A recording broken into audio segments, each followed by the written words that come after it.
He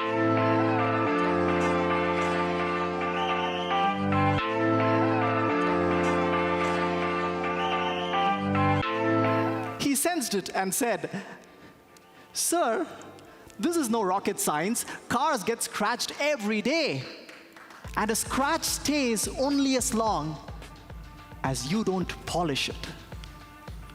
Ladies and gentlemen, my car was back to being beautiful, elegant, and smoking hot.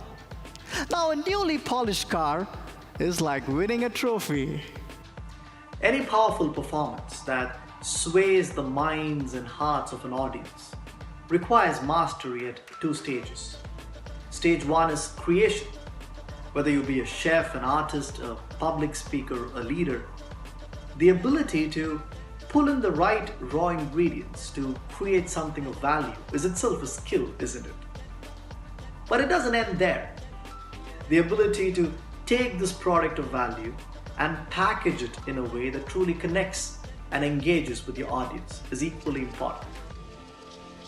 On the 3rd of April, this Friday, Kolkata Toastmasters has invited me to do an education session on this topic: how to craft and deliver a captivating speech for your audience.